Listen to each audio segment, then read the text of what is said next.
Welcome back to the You Can Too podcast. On today's show, we have Matt Gottesman, and Matt is a two-times founder, a two-times podcaster, a writer, an artist, a Web3 enthusiast, a digital marketer and strategist by trade, with a background of helping some of the most world's iconic brands, such as Louis Vuitton, Moët Hennessy, to help them realize their potential digitally.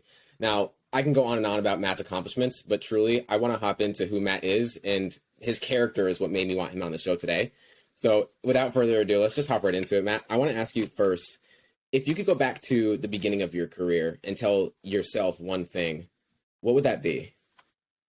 Just one. I'm only allowed one thing. You know, I would say launch faster. Launch faster. Any idea, launch it faster. Because sometimes we think we need all these answers and we're not going to have them.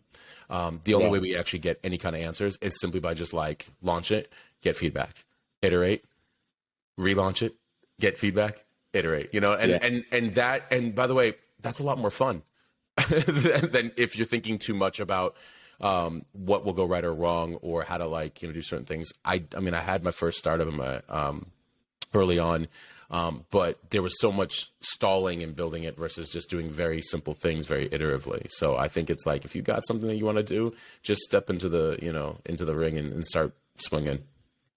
Yeah, and I think what we were talking before this, Dan Coe has a really good explanation of that, because he really just is like always building something, right? What allowed you, or when was that moment in time where you realized and you kind of made that shift in your journey to like actually iterate upon that and do that in your world?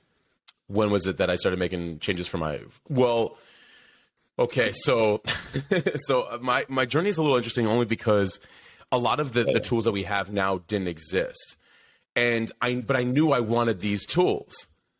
That's frustrating because you're like, I know what I want, but it's not out yet. Who's going to make it? I certainly don't want to make it because like if it was my area of expertise, or just how do you innovatively, think it into existence, right? I was just very, very early with the internet. So, first, I saw the changes that were happening with social media very early on, the earliest of platforms all the way to like what they become. And so I think the first thing that really struck a chord with me was audience building. That really changed. I knew that was going to change the game fundamentally. Now, some people use that for the better, like we do, and others, can use it in a whole other, set of ways, and that's fine. But where it really changed for me was I was helping like these big brands like you were talking about, Moët Hennessy, Louis Vuitton, like all the LVMH brands under the Moët Hennessy, like several of them. And I learned some really great things about branding from them. They were trying to transition in a digital world. And what was happening is they were end up having to take pages back from fans who created them, for the brand and had like hundreds of thousands of followers at the time. And so they were like, what do we do with this? And I was like, what, with an audience? And they're like, well, yeah. And by the way, they were very humble. Moët Hennessy brands, for me, they were so humble. They were maybe it's because a lot of them are much older and they're very, very about their craft. And they knew what they didn't know and they would say it. And they were like, what do we do with, with all of this? I was like, with an audience? They're like, yeah. And a little bit of it was a worry in a healthy way of like, oh, like, what if we make a mistake? I'm like, oh, no, you don't get it. Like, they love mistakes. And they're like, what do you mean they love mistakes? I was like, well, that makes you human and approachable. And so they're watching you in real time, your character and your behavior. Like, and in essence, you actually will get even more sales when you actually care about people like you guys already do physically, right? And so that was really helpful. And then I had a couple other big brands that I helped, and they weren't really getting it. And at that point, with a lot of life changes, I was like, you know what? This is 2014, so it's still very early. And I was like, I better start building my own distribution. I knew I wanted my own distribution. So it's great when I saw Dan with a post like that the other day. I'm like, yes, I agree, brother. And and it's again, like I was telling you earlier, like I love that everybody's now having these conversations. People thought I was crazy, and they're like, well, what are you gonna do with your own distribution? I'm like, are you serious? I was like, if I have my own audience online, and I have that interaction with them, I not only know what they want, but I can also, it's my direct channel for anything I build. And then we have more control over anything that we bring to market versus the gatekeepers that are constantly like, oh, well, we'll get to you later. Like, you'll get to me whenever. It doesn't matter. I have my people. I have an army. I have an armada over here. So I knew that was the future. And I started building in 2014 with what we had then before some of the newer tools now and social media that has emerged. And it's the game plan hasn't shifted there. It's constantly to build that distribution and community across all platforms. So, yeah. Oh, I love it. And it kind of like to move into what's next is like the Niche is You, the podcast that Yes. recently came out, right? Yes. That kind of, it's like it intertwines in some capacity, because as you said right there, it's not more so about like trying to put yourself in a box, but you are the niche, right? Like you, everything about you, the mistakes that you make, your story you tell, your entire existence and every single way through it is what makes you you. And that's what people want, right? So what inspired you to make the podcast and kind of, yeah, go ahead. No, I'm so glad. Like I get chills when I think about this stage. That's why I'm so glad that I'm meeting all of you guys now, because it's such a good season for me, coming from a season that was like, I just felt like a change was needed. I had the previous podcast, The Hustle, Sold Separately, which is still cranking. It's like almost 3 million downloads at this point. I think just cranking. But yeah. And it's great. I love having conversations with others, but a lot of my audience was like, hey, listen, we love when you guys have the discussions, but we want to hear more from you. Listen, sometimes the audience is the signal. Most of the time the audience is the signal. All the time the audience is the signal. And they're like, can we have more from you? And I wanted to think about how to do it.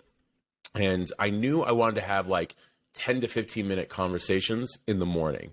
Something that was very consumable, but like we can kind of come into the day together. And I was really thinking, I saw an article a long while back talking about niching and how people struggle with their niche and who they are and or what they should go into. And then it was my very first Substack article, and it was still to this day one of my most trafficked articles. And I'm thinking, that's it. Like, because that's really what's happening is in this 1 to 4 person business revolution that's happening, the internet, leverage, people kind of taking more of their creativity and their business into their own hands. And yet at the same time, realizing that like they're the niche, like it's people are buying them. The reason why people buy anything from them is because of who they are and how they're developing and what they're focusing on and what they're bringing to the world and how they're serving the world. And I wanted to have very real conversations like, listen, like we need to get rid of these external validations and these trophies and these, it's cool to have benchmarks, but I mean, like the validations and like the titleism and credentialism that's like defining you, like do what you want to do. And you're going to have to get to know who you are in the process. And you want to get to know who you are because you come with gifts and talents. And if you come with gifts and talents, you can actually use them for yourself and serve the world at large. And I want to have that conversation. So I want people to like start thinking about their talents and their skills, their character, their behavior, their ideas, who they are, what's blocking them, what feels right, what doesn't feel right, their energy. Like I want them to dive into all these areas. And so I launched it just like 2.5 months ago, and that thing's cranking. I'm actually having a lot of fun with that. So yeah. It's everything. And I think it's like you said, I think a lot of business success comes down to the timing. And like you said, you hit it in the perfect time, because this is the time where it's the ability to grow an audience just simply based on your personality and who you are is truly, it's extraordinary. And I can't put words to it, because when I first started at 17, and it was like, all right, I'm going to become a coach, but I have to niche down to help this kind of person. Right. I didn't realize the ability, like how expansive I really could get into. And I'm curious, like when it comes to that, right? The niche is you, what would be the number one thing that you want to be remembered for? Oh, with the niche is you, or because the niche is you, right? Like you are the niche in its entirety, but what would you want to be remembered for? That it's a great question. Make sure you ask everybody that. At my soul, I feel like it's that I didn't follow conventional norm, and that I made it comfortable and safe for everybody else to do the same.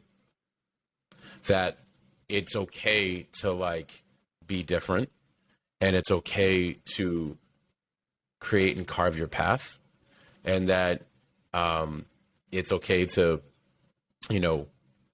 make mistakes on the way to developing like your whole life. Like, this is your life you're playing for, and that like I did a post on that, like, when did not like putting love into everything that we do become even remotely an option? Are you serious? Are you like, how is that even an option? And so I'd want people to like that they put everything they had into themselves, or that I at least made the space feel, clear for them to take off in some way for themselves, because like, what else are we going to do while we're here? You know what I mean? So, yeah. That's the purpose of it all, right? And again, like, that's why I said in the beginning of this, your accomplishments don't make who you are, but rather your character and what you give to others is really what makes who you are. And that's what I felt just from your Instagram page alone, the energy that came off. And then as we were speaking before this, and just your energy is very contagious, I'll say. And it's truly exceptional, what you've accomplished. But I know that, diving into your intuition and being able to connect with yourself is something that you talk a whole lot about. I'm curious for you, what has allowed you to connect with your intuition, and when was the moment in time where you realized that your relationship with yourself was the most important thing? There's been a few key moments, and I'm definitely open and happy to share that. The first time I really started to try to connect more with myself was in 2014. Just a lot of life changes, both professionally and personally. I mean, I felt that they were all stripped away from me. And I'm like, okay, I might have to look at the man in the mirror, because I feel like it's one thing, we're always changing. When a lot of things all at once are happening, I urge anybody listening to pause. If a lot of things are happening at once, just take a moment to pause and go inside, pray, meditate, whatever it is. But there's something I think that needs to change. And it was so evident for me that I was like, all right, it didn't matter that whether the things that were happening to me, it was weird that they were a byproduct, yet I was doing a great job, quote unquote, at least like in the external world, of how I was handling them. Yeah. And yet these things still happened, right? Okay, so one, we learned uncertainty is always gonna be there, and you never can plan for, the unforeseen. You can be more prepared for it. And that's where I started to think about that for myself. And I was like, oh, I have to learn to become much more self-reliant. I have to learn a lot more about myself that I don't already know. And how was I the common denominator in these situations? How did I end up in these certain particular areas? That was the first time. It happened again. There's a couple times throughout from 2014 to 2019. But in 2019, my father was passing, unfortunately. And he's like my mentor and best friend. This dude really, like, I mean, I could have gone into anything. He's like, do it. I'm back at, like, you got my support. You're going to figure it out, but you got my support. He was a very driven, integrity-driven man. And but he was going through some things. I was still in my 30s, and I'm like, you know what? I got to change my approach. This isn't working. I'm missing something. And because I can't keep working like this. And I was seeing some outcomes. And 2019 was an interesting year because I saw a lot of people starting to move out.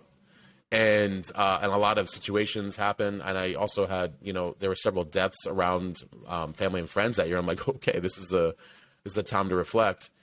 And at that point, I learned the next valuable lesson, which is not from the people who passed, but from the people who moved on from me, business-wise and other.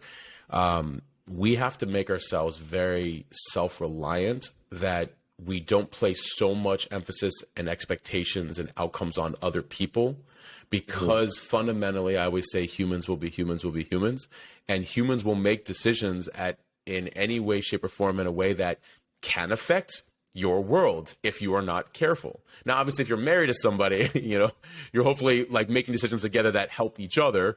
But fundamentally, like friends, business partners, companies, managers, whatever, they can make decisions that could one day include you and one day not. Mm-hmm. And how do we build and fortify our own world around in which we live so that way we're not really so easily affected by the decisions of others, but we're a little bit more prepared for them. There's still the unseen, but I knew that for me, it really caused me to like really look even further at my mind, my body, my health, my finances, my businesses, how I was set up. Like it forced extreme accountability in all these areas. So I got much more involved in the mastery and the details of my life because, I think I was taking care of too many other people. That's probably why. So that's a long story to that, but yeah. Yeah, no, it was great though, because I, like you said a minute ago as well, is entrepreneurship kind of forces you. It's like the best form of personal development, if that makes sense. I say it all the time. It's the fastest path to personal development you're ever going to find. You got to deal with yourself immediately. So yeah, and there's a book. One of my favorite books is "The Mountain Is You," and part of that book there's a part of it, and essentially that you are the common denominator. When you really look at all of your problems in life, and I always reflect on this, when you look at all your problems in life and you take a minute to really think about each and every single one of them, what's the common denominator? It's you. Always you're the common denominator in all of your problems, right? So like if you're, I see them as blessings, truly. And I think the same thing for when you lose someone, and I apologize for your losses. I lost my father when I was 6. So I didn't get to build a relationship with him, but the idea that you were able to build one, I couldn't imagine the position that you were in and kind of dealing through that. But I see it as a blessing, truly. And I think it gives you that minute to step back and kind of reassess and reevaluate what you want for your future, more so in the fact that I know that you were striving for a lot of your life, right? Like you were striving for a lot of accomplishments and a lot of goals, and you did all the things. But I think that was a moment in time where you had to surrender. So I'm curious for you, how have you managed to really develop the two? How have you found the balance between surrendering and striving? Oh, God, I'm still learning. Like, I think I'm having a lot better of a relationship with it now. There were a couple moments. I think one of the first, and I mentioned this on one of my podcast episodes, the solo episodes. I was striving very hard. Well, first, there was an incident with my father in the hospital. I don't know if you heard that podcast episode, but it was an early on episode, like a month and a half ago, 2 months ago. And he was in the hospital. This is the first time he ended up in the hospital for something different that he ended up curing. And he was healthy his whole life, so it was really odd. And I'm sitting there across, and I'm very silent, just the two of us. And he's like, "Why are you looking at me like that?" I'm like, selfishly, I'm scared. I don't want to lose you. And he's like, "Oh, I'm not going anywhere." I'm like, "They're not so sure, And he was just like, "Oh, well, it's not my time yet." Like he knew, his soul, he knew. And I was like, "Okay." And he goes, "So what's this really about?" I'm like, I'm in a bind. And I don't want my father to see me the way, I had to restart like my whole life. And he's like, "Yeah, what's the issue?" And I'm like, "I kind of was hoping you would see me, much higher up, quote unquote successful." And he's like, "Okay, I understand." And he's like, "Go on," And I said, "Well, I just everything was just like ripped apart of me. And I don't even know how that happened, and now I'm like this, and I was online, I was doing content. This is now 2016, 17. And he's like, "Okay." And I'm like, "Well, like they call me a writer." He's like, "You are a writer." I'm like, "Yeah." But I was struggling with that identity, right? I was like struggling with this, now it's cool. And I was like, before I was like, "Yeah, but don't they usually earn money after they died?" So, and he's like, "All right, what's really bothering you?" And I said, "Well, I don't want you to see me like this. So you're starting from scratch and, rebuilding and all this other stuff." And he said, "Let me tell you something. You're not a parent yet, and you're going to understand this hopefully one day." And he said that, as a father to a son, but as a parent to a child, he's like, "You hope you do the best possible job you possibly can to raise them to make good decisions and to like keep leading their own lives so they can kind of keep just going." He's like, the fact as a father, I got to see you stand back up and actually dust yourself off from losses that are catastrophic. In some people's cases, they never get back up. I have more assurance than ever that A, at least I did a good job as a father, and B, that this man is going to be better than okay, that my son will be better than okay. And it hit me very hard because I was just like, oh, God, like I hadn't really thought about it that way. And he's like, success can come and like, quote unquote, metrics can come and go. He's like, what's the character? Like, are you going to be able to get up? He's like, how are you going to, if you get remarried, like, which I hope you do, like, what's that dynamic like, when hits come? He's like, so seeing my son be able to take hits and get back up and in the game and stay in the game, in fact, get even better and better and better. He's like, a parent wants to see that more than anything, whether they realize it or not. And I was like, huh. And so it taught me about like, we're striving sometimes so much that we don't see these little things. We don't see these details. And surrendering started happening more after he passed. And over the last couple of years, I just found that we in our human ways try to make so much control over our own lives, not even over people. Some people over people, that's not my thing, but over our own lives, our own outcomes, all these things. And like, why? What's that about really? And if we take a step back and we start to try to feel into like, no, like I actually know. Like, I know it. We all know. We can actually feel our soul. We can feel our gut instincts. Our gut knows. What's that like if we just follow that completely? What is that truly, truly like? No, I won't do that business deal. No, I won't date that person. Yes, that seems like a good, thing to create. No, I don't want to, go to that event. Like, what if you really, truly trust your gut? And how I balance the two is fairly... This is about as simple of a process that is how I got here, and I still do this, and I'm getting better. It's like building muscles. Like you have to just keep practicing it. It's very simple. And somebody asked me on Instagram Live, they're like, "How do you know if it's fear or intuition?" I was like, "Oh, like if it's intuition for me, intuition are coming from God." I'm like, it's instant. I get an answer right away. Often it's an answer I may not actually want at the moment because my lower desires might be like, no, actually, I want that, I want that cake. I want to date that person, even though like I'm looking for, I want the full family, marriage, children. Like, nope, can't do it. That's not my wife. Or, that business deal, like you can feel it. And the person asked me like, okay, how do you know if it's fair? I'm like, when I negotiate. I was like, and I am very good at negotiating. So like the moment I try to negotiate with myself or God, I'm done. Because I'm like, all right. So he said, what do you do? I said, we have to have grace in practicing to trust ourselves, right? He's like, yeah. And I'm like, and it's not always easy because also there's a story of the wolf, right? Everybody has the good wolf and the bad wolf in them. And which one are you giving more attention and energy to? And the hard part is that the bad wolf can make a good situation seem bad and a bad situation seem good. The good wolf knows the difference between both. And which one are we constantly cultivating within ourselves? So you got to be very careful, right? And he said, yeah. And I was like, all right, when I hear something internally in my gut, when I know, I can feel it. I take a moment to feel how I feel. If I want to do the opposite of what I know, fine. Maybe take one step in the opposite direction of what you know to be true. Just make sure you're very self-aware and self-observant of how you're feeling in each step. You take a step, how'd that feel? Is it still out of alignment, or do you still need a little bit more, testing? But keep checking in. Don't just like go. And this is also how you can, because you can lose momentum in your life too if you like, and then you have to build it back, right? So you can take an iterative step one at a time and feel how that feels. And is it out of alignment from what you knew from the very start?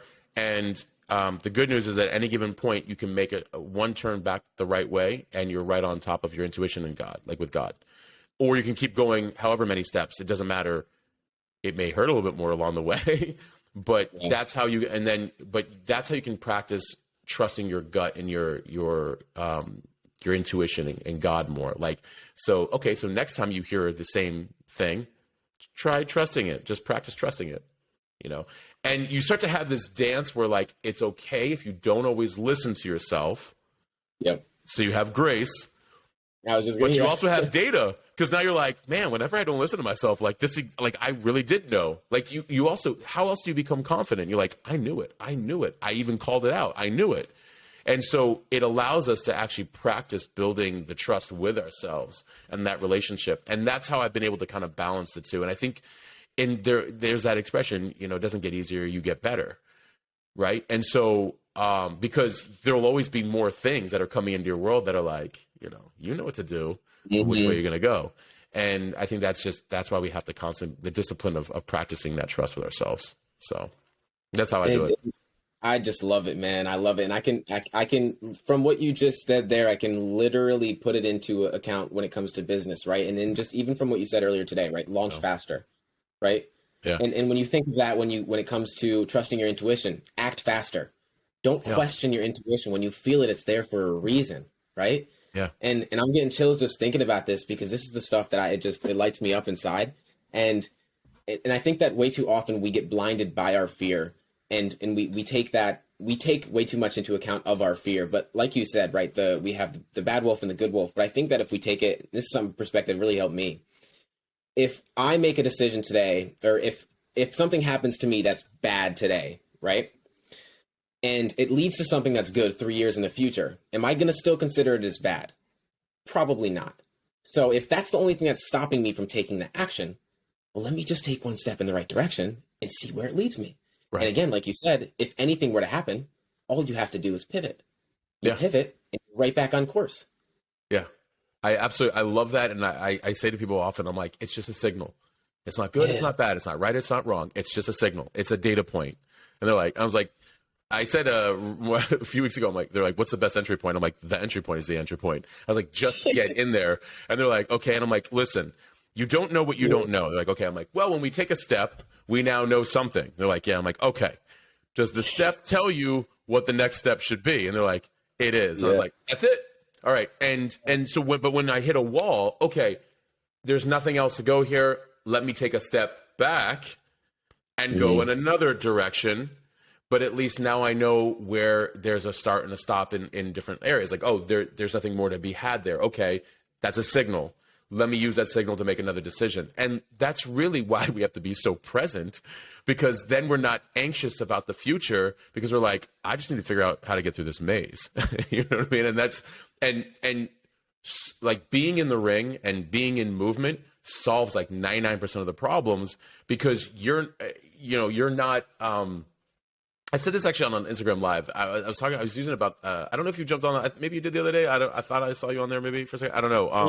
I was talking about a Ferrari. I was talking about with my friend Anna, right? And I was like, if you were like, let's say you were given like a one of one, the most beautiful Ferrari, the outcome of it, and there will be never anyone like that ever again. Like Ferrari themselves came to you and were like, hey, we're giving you a one of one Ferrari. Like, but you got to build it all from scratch in the garage. And we'll have technicians and we'll have like tutorials and manuals, but you have to build it all. You like when you're actually in the garage now, like built like it's a Ferrari, it's a Ferrari. So you're like, oh, those pieces don't go together. Oh, but these do. Okay, now we got a little bit more of the puzzle done. You like know the outcome. You actually know the outcome as you got like, well, I've got 20% of the car done. There's a good chance you'll probably do 4 more 20%, right? To get to 100. And they're like, yeah. It's like, okay. Yeah. And so you can, and then what happens is the outside world drowns out because you're just building and you're focused. And in fact, even people try to like come into your world and they're like, huh? Like, oh, I'll have to get back to you later. Like, I can't right now. Because you're singularly focused in a lane that you're driving and trying to put together. And it really solves for a lot of the overthinking or the distractions or from the comparison of looking at other people or whatever else it might be. Because you're like, I got to figure this thing out. Can we talk later? So yeah. So I think it's much easier to, when we're in movement, be less in our head and more in execution, more in figuring it out, and more in feeling through it, and more present, which is really what we're here to do on Earth, anyways, right? It's everything, and we are a lot easy. It's a lot easier to let go of the not just the destination, but what we think we want when we're moving towards it, even right? And Yeah. we're letting go of where we think we want to be because we're already moving towards it. And like you said, we're figuring out along the journey, but you can't iterate on nothing. Right. That's true. You can't iterate on nothing. That should be your Yeah. next post. So, yeah. Yeah. I think, and I think it was a podcast episode from last week. It was an interesting conversation when I was having this like back and forth with this guy. He was like, how do you know where you're heading? I'm like, because I'm preparing for it. He's like, how do you know where you're heading? I'm like, because I'm preparing for it. He's like, how do you know where you're heading? I'm like, I am preparing for it. I'm moving in the energy of it. I'm building the car. So I know the outcome. I mean, I don't know the how yet. That's for me and God and the powers that be to like mold and shape like what comes that I can't foresee. But I know the outcome because I'm in it building for it. And it took him a minute to like really understand because he was playing off of uncertainty and I was playing off of movement. And there's two very different in execution. And so it's two very different things. It's like, well, I know it's coming because I'm building towards it. And if I'm building towards it, I will have the infrastructure to handle once it comes. And so it was just, but he wasn't in the game. And I think that's why he was trying to kind of better understand, like, how do you get out of uncertainty? And I'm like, well, move. Yeah. I think it's really hard to, because like you said earlier, like the only constant in life is change, right? So the uncertainty is just, it's the only thing. It's the only thing. Yeah. But the only way, and I like to say that the only way we can create certainty in anything is creating certainty in ourselves, right? Like we can create certainty in ourselves by building, by doing the thing, not focusing on what the thing is going to end up being, right? Instead of focusing on how we're going to get there, we focus on what we're going to do to get there. Like you said, like we're building, we're not focused on how it's going to happen because if we do it long enough, consistency compounds and we're going to get to where we want to go. And I think a lot of people overcomplicate way too much. And I think that's what's hold a lot of people back. We take in more information. I was definitely caught in this before I started my journey. It was like, I'm going to read as many books as I can. Right. I'm going to get all the knowledge, then I'm going to do it. How do you feel most people overcomplicate, whether it's business or just in life, and kind of hold themselves back?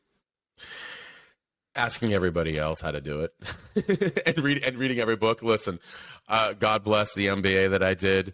You don't need one. I'm like, again, I did it out of a time. There was reasons why I did it.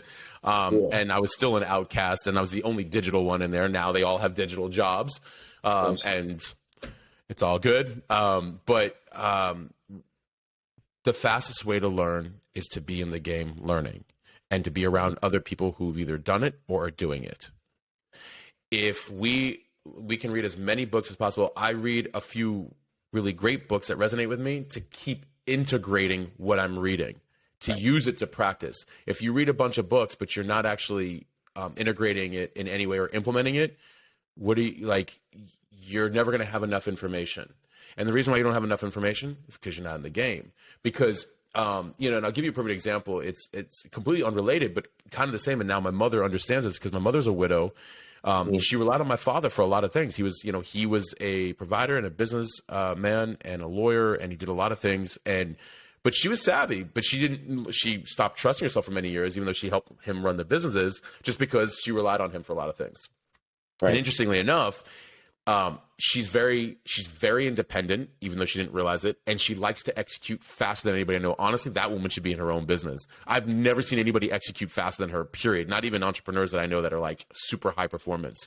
When she wants to know something, she's on it. And none of us could do it fast enough for her when she was asking all of us to do it. And she was getting frustrated when my father first passed. And she's like, I need help. And I'm like, this is where self-reliance comes in. And she's like, okay. And I was like, so if there's something you want to know, I'm like, I'm not in the same city as you, but I don't have this moment to help you with this particular thing. You might have to figure it out. And so let's say she would do it with whether it was with the bank or with something else, like a document, whatever it is that she needed. And she'd come back and say, wow, that took 3 hours. I'm like, you know what I would have done differently? She's like, what? I'm like, nothing. Only it would have been me on the phone for 3 hours. I'm like, but you know what would have been the difference? And she's like, what? I was like, I would have came back and relayed all that information to you. And somewhere in you still would have felt unsettled because you didn't do it yourself. So there would have been like, are you sure? But are you sure? Are you sure? And I was like, and see how you sound now? You're confident because you found the information yourself and you did the activity yourself. I was like, this is why. And she started doing it more and more and more. And she's like, wow, I'm like always so much at peace now. I'm like, yeah, because weirdly enough, the independence has helped you in the areas where instead of relying on, it's good, to run with a partner, of course, but that ability to execute on things yourself for things you don't know can help settle your nervous system more because you experience it firsthand. We have to experience things firsthand. That data helps us make a next move. And I think too many people are relying on external data, which that already, I can't, my job is never to tell you what to do, but maybe to help you think and feel through it. That's it. Speaking to me. You're speaking to me. Because if I can't, I'm not your life path. I'm not, my soul's path and your soul's path are different. But people who are journeying, I've found that the best entrepreneurial advice or spiritual mentor advice that I've had from different people, they don't give you the answer. They're more of they're helping you think and feel through it. Because they know, they've been there themselves. They know. Everybody else will try to give you a million answers based on some bias and their ability to probably most likely not even go for it, or to play the quote unquote safe route, which by the way is not safe, and is not comfortable. Comfort is not comforting. I'm sorry. It is not, because that can be taken away from you like that. So yep. That makes me anxious. And so I found that, we should rely on people who make us think and feel through it. And then we just have to just be in the game playing. I love this so much. This is everything. And as you said right there, I think that you're gonna learn a lot more. Like you said, you're gonna learn a lot more from doing and not knowing it than not doing it all, because your inner knowing is knowing that you should have did it, and then you guilt yourself and you shame yourself, and then you're not happy with yourself, and that confidence decreases because you didn't just do the thing you intuitively felt you should have did. Yeah, and I think I think it comes down to acting before you know, right?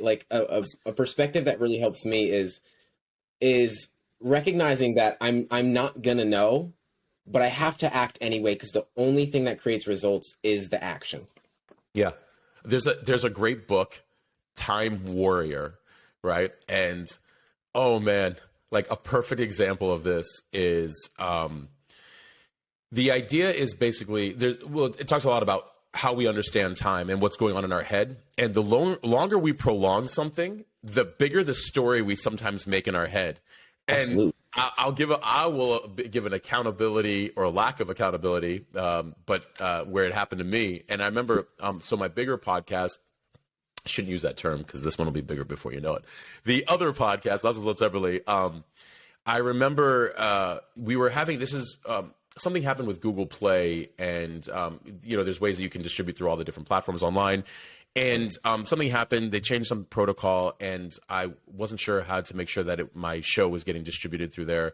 And I waited I think it was 8 months because I was I don't really know how to do it. We'll figure it out. I Googled it once or twice, and at the time, it didn't really give me any. I wasn't sure because I was in a rush. And I finally asked the executive producer at the studio, I'm like, hey, how do you make sure that it's also ready for Google Play Store? And he's like, I don't really know. Why don't we next week? Why don't you come in next week and we'll schedule some time and we'll sit down and we'll figure it out. I was like, perfect. Now it takes about 15, 20 minutes to find some time to schedule. No, that day works. No, that day doesn't work. We're going back and forth, back and forth. Mm-hmm. I'm walking out. As I'm walking out. I turn around. I go, out of curiosity, what exactly has to be done for the the show to be featured in Google Play? And he's like, hang on a second. He gets on the computer. He's like, 1 second. He's like, let me grab this. Let me put it in here. He goes, hang on a second.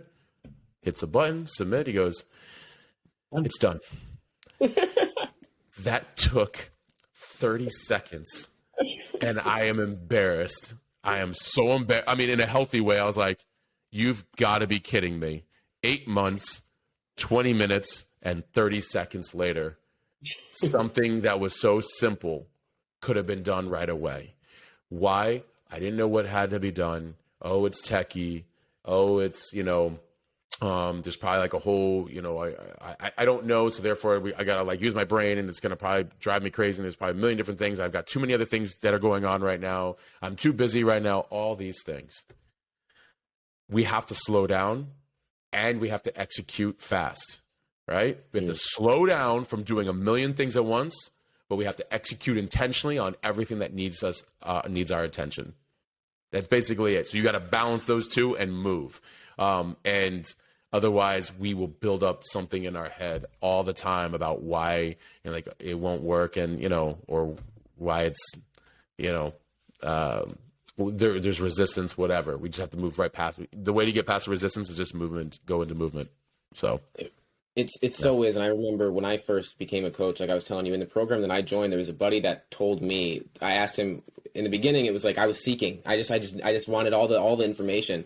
And I asked him, what's one thing that you would tell me to just move forward? And he said, as soon as you learn something, execute on it. Yes. And it was like the best thing I ever took into account. And when I realized I was moving up in the program, and as I said, I was the youngest person in the program, but I was moving up compared to a lot of people that joined at the same time as me. And what I recognized was when I started my podcast, I was not able to have people on the show. Did that stop me from starting the podcast? No, I went 100 episodes in without a guest, but I showed up. When I first started on Instagram and started posting content, it was like, I was terrified because I was straight out of high school thinking I cared about everybody's opinions. And I was like, the only thing I can do is hold myself accountable by doing the thing. So if I just post every single day, I'm going to get used to doing it. I'm going to envision myself as a different person. And then that just builds on that. And I want to touch on what you just said there too, because it's so important when we put something off, it, like you said, it builds in our head. And then it builds a story that, like, we put our goals on a pedestal sometimes. And I think it's right. It really holds us back from taking action towards doing it because, I'm not capable. I'm not that kind of person. Something that you just said there, and there's an analogy that I like to use, is that smooth is slow, or slow is smooth, and smooth is fast, right? So you have to have the balance. And that was like realizing that when I'm doing, I need to do all these things in my day, but I don't have to feel rushed when I'm doing it. If I'm completely present and doing the thing, I'm going to be a lot more effective when I'm doing it. And I think that's one of the most powerful things that we can take into account, not only in life, but in business as well. I think that's why, when we were talking before the show, why Justin Welsh and Dan Coe were so appealing to me, because they represented, for me at this time, a lot of how I've felt for a long while, which is I'm very minimalist. But I'm also very expressive and curious, right? And they balanced very well this concept of let's, make the complex very simple. Yeah. And, even, the one thing I will bring up about niching or niching is that we can be many things for sure. Those guys are many things. And when we choose to deliver certain products or services or whatever, they can be still specific and probably should be because, and I think that's also sometimes a balance that people, because slow is, fast, or slow is smooth and smooth is fast, right? And because we don't want to be all things to everyone, we can be a lot of things for ourselves. But then when we choose to of certain areas where we want to bring value, we can get very narrowed and focused in that context while still representing the abundance of everything that we already are. In fact, that's actually how people feel our soul through why they buy our products and services, right? And I think that's also the balance. And because I still have people who are like, yeah, but how do I niche? And I'm like, well, for example, those guys, they picked very particular areas. I'm actually in the middle of doing it myself. I'm launching product A here, hopefully soon. And so it's very specific things that resonate, where oh no, this is where I know I love to talk about it. And I have knowledge and expertise. And, I'm able to get very specific results for me and for you, And so, I just want to bring that up because it's you can be this kind of multifaceted individual, and you should, and you can get very micro and specific, and you should. And that also helps because that's why they actually shrunk down focuses in certain areas, not compromising the bigger version of who they are. And they were able to actually expand even more of who they already are. I think that's the beautiful balance of the two worlds. Right. So it's we're everything, and then we're, focused, granularly focused, and then we're able to expand even more of who we already are. So it's like ironic actually in a lot of ways. So, you know. No, it really is. But when you really think about it, you are so right, because in the grand scheme of things, like in our world, I guess you could say, whether it's personal development or business or spirituality or all these different things, it really is a subset of people in the world to begin with. So Yeah. we could be expansive in ourselves to that subset of people. So we are, the niche is you, right? Like in that grand scheme of people, like there's only going to be a few amount of people that are going to listen to your stuff, do all your things, but those few amount of people know a few amount of people that are just like them, that are going to add on and add on and add on. So you're not going to be everything to everybody, but you're not supposed to be. You're You're supposed not to be supposed everything to one person, and that one Right. person is a lot of people just like them. Right. That's make sure you repeat that online somewhere. I think that you need to keep that clip for something for sure. And it's true. And that's why because people always ask me like, how are you always in my head? How do you know what I'm thinking and feeling? And so I was happy when I saw, I think Justin might have mentioned that, or Dan or something about writing to one person. I've been doing it for years, it's because I'm you. I'm just writing directly to you. I'm writing as if I'm only directing one person very specifically, but multiple people feel it. Well, what's that tell you? We're actually all more connected than we think.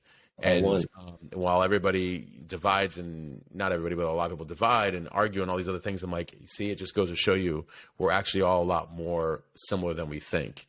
Because when we get to the emotional level, the internal level, like, and when I write one on like as if I'm writing to one person, oh, that one person really multiplies. Right now it's at about 25,000 on Instagram on my personal account, and it's interestingly growing. When people are like, how are you in my head? I'm like, I'm you. That's all. We're, maybe different stages, different seasons, different experiences, but we're fundamentally the same in a lot of ways. We go through a lot of the same things, just different experiences. It's so true. And I think that's what's really important about the Niche is You, the podcast, and what you stand for entirely, is that I've always lived by the something that really kind of propelled me into this personal development journey, or becoming a coach, being a creator online, was realizing the fact that I am one of one. And as much as I am uniquely me and myself, there's a lot of people that resonate with me and what I have to say. And just like you, there's a lot of people that we all are different in our own way, but collectively we are all one. And I think that at the end of the day, if you're writing to the person that you were 2 years ago, or even to yourself, because I still need reminders. A lot of the time when I'm writing to myself 10 days ago when I had a thought and I was like, man, I just needed to hear this then.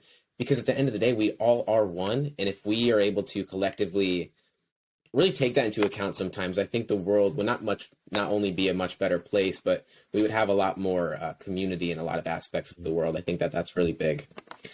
And I'm curious, kind of going on that, what is your main focus in life right now, whether that be in your personal life or in business, or just kind of collectively? There's a few. My health and my faith are the top two, because everything else comes from it. Yeah. If I'm healthy, I can show up for everything I'm here to do. Mm-hmm. And if I'm in trusting and knowing from my soul, my intuition, or God, then I'm able to perform my purpose and be of service. And in its grandest magnitude, versus like, it's easy for any of us at any time to play smaller than what we're here for. When we get too external in our thinking, or, working from the external. So I really put health and faith first, more than I've ever done before. And it's interesting what it's teaching me. I'm in year 3 of training, weight training, exercise, nutrition, like everything, like hiking. I mean, counting steps, like ice baths, infrared sauna, all the things that a lot of entrepreneurs, sooner or later it happens to us, right? Even more so. And it's been very interesting because it's very healing internally, and it affects our brain. It affects our gut health. Our gut health affects everything in our body. And it affects even sometimes spiritually, how we're blocked inside. And all of a sudden you're like, oh my God, like I get this now, I get that now. And when we earn our physical and our physical, external and internal selves, or even our physical external self, we learn a lot more about our internal self, more than anything. And then that has also taught me also, an even greater relationship with my soul and with God. So I put those two first because that become as a main focus, that leads over into my work, my creativity, my finances, relationships, everything that I can see and feel and know that that is for me, and allow me to work towards that. So that's why I put those, first and foremost. And then, of course, it's coming out into my work, because work and play are essentially the same for me. It's my life's work. And so it's coming out, whether it's in the writing, the podcasting, the business communities that we've created, or, products and stuff like that. Just like all of it's molded together. And it's still early. I still feel like I'm a baby in the game, to be perfectly honest with you. So I'm loving that part too. And it's going to be an interesting next, 10, 20, 30 years. I love that those were the two for you, because I think that way too often, well, I'll ask that question, what's your main focus? And they're like, oh, it's building this, it's doing this, it's getting this prepared. But in the end of the day, I think that there's a quote that I've loved, and that if we're healthy, we have 1,000 problems. If we're unhealthy, we have one problem. No. And when we take that into perspective, it's like, why would you not take care of your health? One, that is one of the most vital things, because you can't show up for anybody else if you're not showing up for yourself first. And then when it comes to your faith and your spirit, you can't be anything without having faith in something, in any capacity. Yeah. You can't be, because your ego is going to get in the way of everything that you want to do and everything you want to accomplish. And at the end of the day, as you were speaking about gut health and stuff like that, your gut is your second brain. I don't think people understand that. I know. And I don't think people understand how important that not only is that instinct, but your ability to trust it, and really take care of it. Because at a metaphysical level, your gut is so, your nervous system and your brain are so interconnected. It's not even close. If people understood how important that is, I think that information isn't the answer, but implementation is, right? So even if they understand it, not everyone's going to take action on it. But I hope that from you saying this kind of stuff, it's more in the prefrontal cortex after this episode, because it needs to be. It's interesting. I like how you were talking about, I was just taking a note on something that you said, but I love how you had mentioned, people when they say, "Oh, I'm building this," and I'm trying to, earn this, and I'm trying to get here. All right, so let's just use an analogy, a marathon. Mm-hmm. Okay, so you're building something. Got it. Absolutely. That's a marathon, right? And they always go, yeah, it's a marathon. I'm like, right? Because you have to, there's so much you have to do in building it, right? They're like, yeah. And I'm like, cool. When you run a marathon, do you have to be in shape, or at least prepare your body daily, or, feed it and nourish it and give it all the things that it needs when you're running? They're like, well, yeah. I'm like, yeah, you do. And I was like, you can get across that finish line with what you're building. And they're like, yeah. I was like, okay, you're going to finish getting across that finish line. Like, you want this more than anything. Like, yeah. And I'm like, you believe in it, right? Like, yeah. And I'm like, so you got to harness that faith, right? They're like, yeah. And I was like, so you have to nourish the body and constantly prepare it daily and give it love and attention every single day.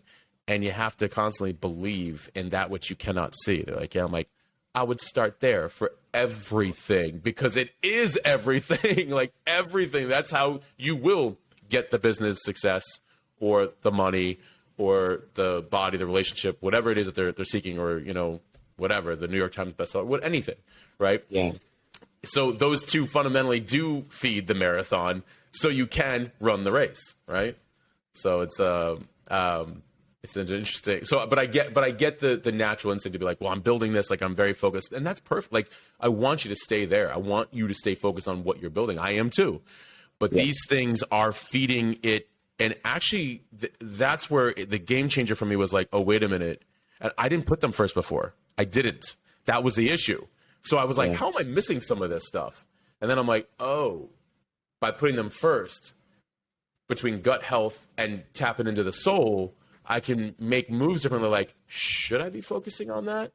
You know what? Why I was clear to even be asking that is because I'm doing good, clear, healthy things over here for my mind and body and soul. So so I tell people, I'm like, listen, it's the like dopest business plan you could insert into like your marathon for what you're building, because it's going to help you like see a few of the pieces differently, maybe even speed up parts of it. So, right. And that last piece that you just said there, speed up that part is 100% true. Right. One of my favorite quotes by Robin Sharma, you'll notice I quote a lot. I don't know how too. It's just in my brain somehow, but it's good. He says that your daily actions are in direct proportion to your deepest belief about yourself.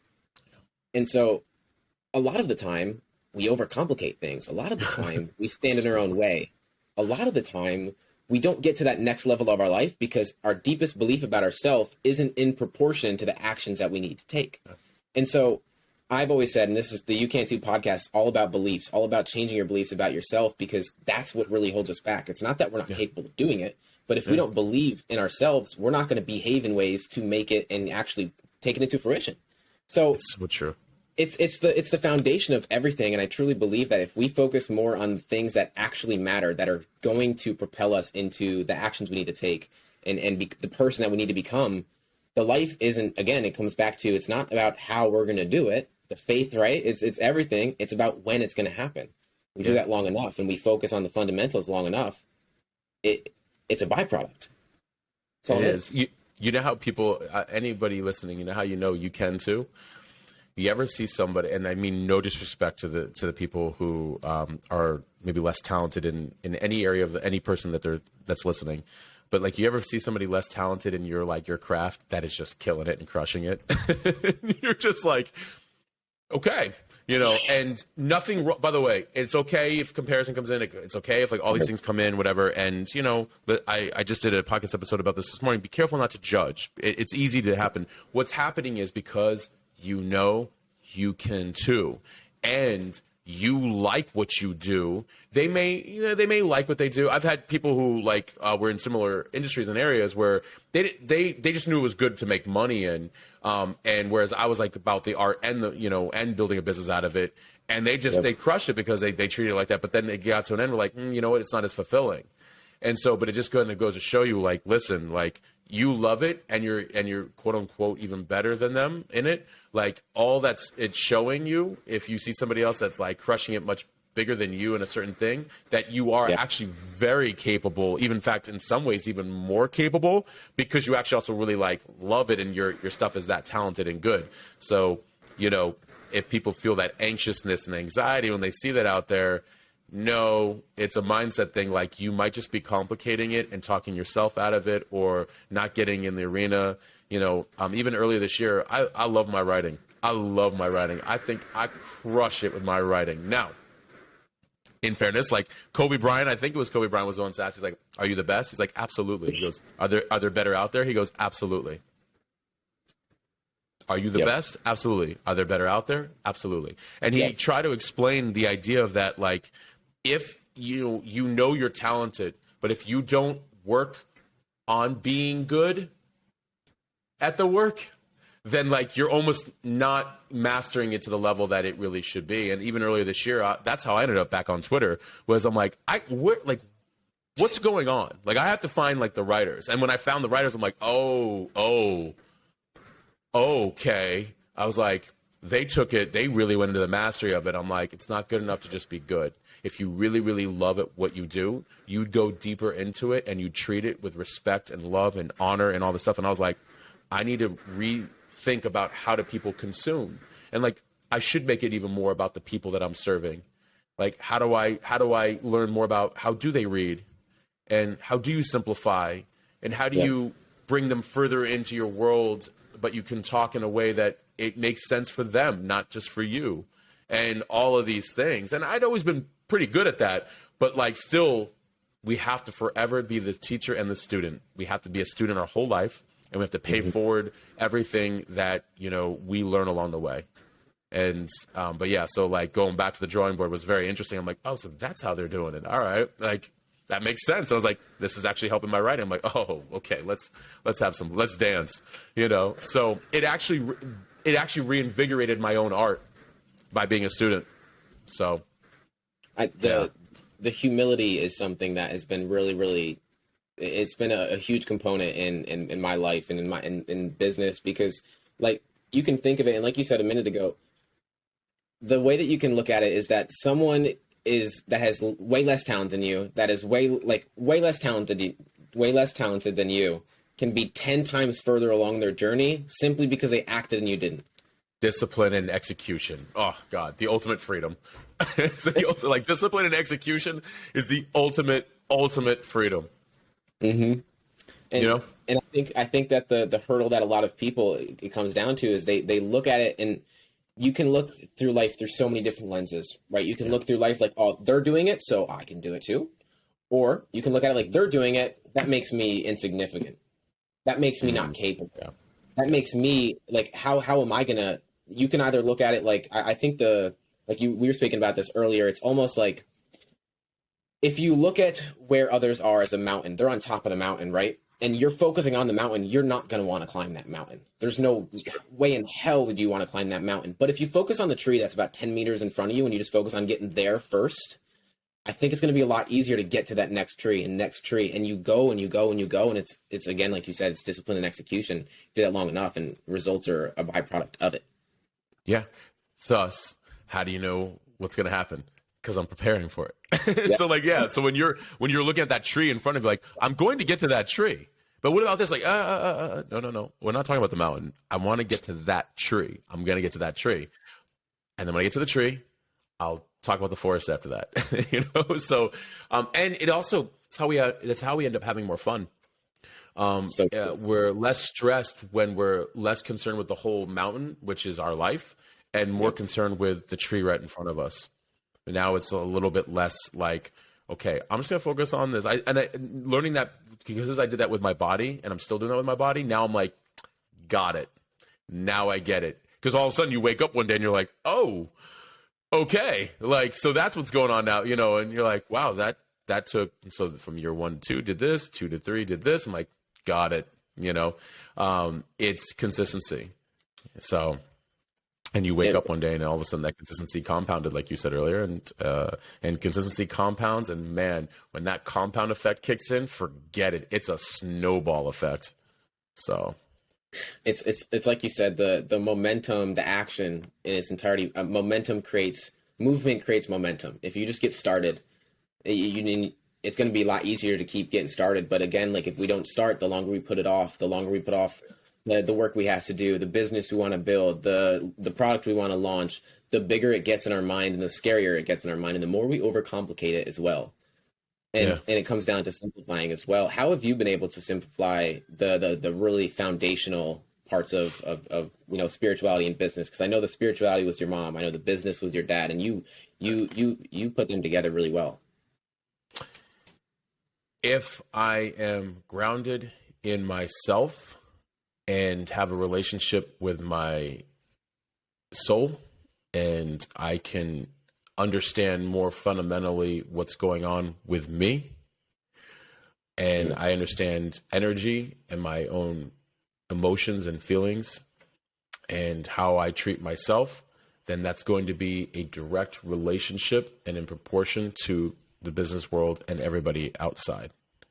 So the simplification is like self first. And then it basically, it turns into like somebody could yell at me in business. I'm like, well, I don't really treat myself that way. So I'm probably not going to let you treat me that way. But I love you enough to sit here calmly and have a conversation about what's going on, so we can get to, how to fix and solve whatever is happening right now, and by the way, I've had to say that to people before. I've even gotten to a point recently where like, I've actually gotten up from meetings and walked out. They're like, what are you doing? I'm like, this isn't actually adding any value right now. I was like, and I'm here to solve. And if we're not doing that, respectfully, I have to use my time wisely. By the way, being honest, as you'd be surprised that people are like, I want to do that. I had in one meeting, somebody was like, man, I wish I would have said that. I was like, it's all good. It's all good. I was like, and by the way, guys, I'm like, this is no disrespect, but like, I have to respect both your time and mine. Like, so the greater relationship we have with ourselves, the more it does come out actually in business and in everything else that we do. Plus, you're less like how to handle a lot of things very early on. Like, hey, I want to have a contract with this, and then, oh, we don't do contracts. I'm like, that's no problem. I don't want to stop what you don't want to do. But that's how I do it. So let's just not work together. Like, it's okay. Like, it becomes just so much more respectful, because it's like, I'm not trying to change you because I'm only doing me. And again, this relationship with ourselves just constantly keeps coming out in everything, in every way, because how we treat ourselves is ultimately the compass of how we allow everything else to happen to us too, or treat us. So, that was a process for learning that. And again, practicing. But I had to slow down to figure out what I liked and, what was bothering me. And it was funny because I keep having these funny reflections where like, when I talk about God, I try not to really bring in religion so much, because I don't want to like separate that there's like, this religion versus that religion versus all this other stuff. But fundamentally, I think like we're not so set, like nobody is separated from God. And I think sometimes it gets that way. And so sometimes I have these conversations with God and I'm just like, it's so simple. That's the funny part. Like, and God is a comedian in my opinion, because it's like, I'll be having these these reflections and I'm like, oh my God, wait, do I do that to you? And it's like, and then I think about the outside world, and like 1 minute it was like I wasn't feeling prioritized by a loved one, and I'm like, do I do that to you sometimes? I'm like, and you don't, you're not mad, and you're always still there for me, and you don't judge, and you don't waver, and you don't like, take it, and you don't project back on me, and you don't treat me out of, it's like all these things. I'm like, oh. I was like, so if I put you and myself first, it won't matter if somebody prioritizes me or not. And if I put you or myself first, those that need to prioritize me will automatically do that because of how I'm already leading my life. And those that won't. We're less concerned about this external world. And so I realized, I'm like, oh my God. I was like, the relationship I do have with myself is a direct reflection with what's happening on the outside world. And it's so fascinating to me because instead of getting mad at somebody or even feeling their projection, I'm like, oh, wow, they're really hurt. I'm like, okay, like, like, how can I not feed into that when they want to trigger you up? Because we already know it has nothing to do with me, so, yeah. So it's an interesting, constantly having that, like, it's like either you can call it dating yourself, you can call it getting to know yourself, you can call it like, it's a fascinating thing to really understand like who you are and the way you would, if you're on a date or you were out with somebody else and you're a friend, you're trying to get to know who they are. Like if you did the same thing to yourself, it's a fascinating thing. And it really does bleed over into every other relationship in your life. So I'm so grateful that you just brought that in, because I'm going to quote a quote real quick. My favorite quote of all time, it's by Tom Bilyeu. And he says that all that matters is how you feel about yourself when you're by yourself. Yep. And it like hits home so much, because all the projections that we place on other people, all the expectations we place on ourselves, all of the stresses, and I can talk about the power of now, I can talk about so much, but 90% of our stress in life is self-inflicted. And everything's a reflection of self, right? So if we're able to build that relationship with ourselves, then everything else becomes simpler, right? Like life is simple I guess a quote you could say that I like to live by is that life is not easy, but it's simple. We just overcomplicate the shit out of it. Everything. We overcomplicate everything. Right? Because we feel it needs to be, we think everything needs to be hard. And if we place that expectation, it's going to be. Right. Yeah. I think that's okay. Go ahead, Dad. No, I just a complete agreement with you on that. I think it's, that's the irony is that it really, and developing the relationship with the self, I started realizing how much I'm like, wow, it's much simpler. Like I'll always like look up at God like, wow, so it's much simpler than I'm making it. Like I just can feel the laughter coming through. And I'm like, that's on me again. Yep, got it. Like over and over again. I'm like, oh my God, like makes so much sense. But we have to to slow down to have that kind of conversation with ourselves to simplify it. We are overcomplicating, and rightfully so. There's a lot of inputs coming at us, more than it's ever been throughout history. we have to quiet that and we have to sit still for a minute. I'm not saying like sit still in complete silence, but I'm just saying sit still with yourself. So I agree with you. If on my Instagram story, I probably post this multiple times a week for sure about going on a walk, because it's like, it's everything for me. I've been saying it forever, and it's like what I want to be known for is like go on a walk, because the time that you spend with yourself without any kind of simulation in your ears, and you allow yourself to be with your thoughts. I think a lot of people are running away from that, and that kind of goes back to the ability to surrender, not only to where you are, but your thoughts about where you are, about yourself, about where you think you should be, and all of the expectations that we place on ourselves that our ego just puts into our brain and just continuously bombards us with it. What practices or habits have allowed you to get in touch with not only yourself, but your intuition the most? Prayer, prayer and meditation, gratitude journaling, daily walks. I'll do anywhere from 20 to 30-minute walks. I'm right there with you. Golden hours, right? Sometimes I'll go do ice baths and cold plunges. Whew, that'll shock your system right away. And like all of a sudden I can do like 8 hours of work in 45 minutes. But I mean, like I literally, like I can feel everything like intuitively. And and unplugging, just when I realize if I'm starting to force out the work or the creativity, I stop. So all of those are really helpful. And I go grounding. Like I'll go walk outside with like barefoot in the grass. I'll do hikes. I hike at least once or twice a week. So anything that allows me to get out of my head and into soul, into heart, into nature. Yeah, and I think that's a really important part to touch on too. Is we create resistance where there's already resistance by trying to do the thing more, and then I see this in business a whole lot. And when we feel like we have to work harder and harder and harder, thinking that's going to give us a different result, when it's insanity in the end of the day. Doing the same thing, expecting a different result is right. And if we're able to take a step back, it's like you said earlier, and I really love that analogy that you said. It's like taking a step back. We're put in a box, and we're walking towards that wall, and then it's like if I just take a step back and then I turn, it's like, oh. But taking that step back is something that's so difficult for so many people. I think it's a belief that has to be unlearned, and I'm currently unlearning it. And I end this podcast off with this question, because I think it really, really is something that's really, really good. What beliefs are you currently unlearning? That it has to be hard. It has to be hard. I don't believe that it has to be hard, but I've worked like it at times. Exactly.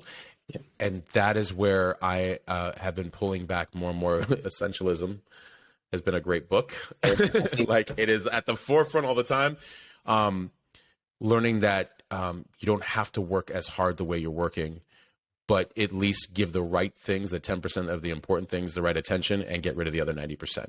So I'm actually been unraveling all of that for like the last year and a half. And, I knew it would take a little bit of time. So that way I can, truly work in a capacity that allows the greatest output for me, and the smartest way of doing it, versus just that it has to be like the way I've been working for so many years. So, yeah.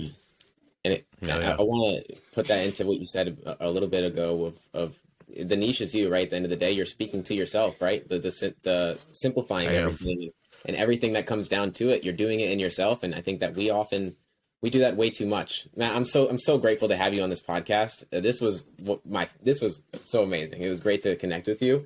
For my audience that's trying to find you, where can they find you? Yeah, at Matt Gottesman on Instagram. It's a great place. mattgottesman.substack.com.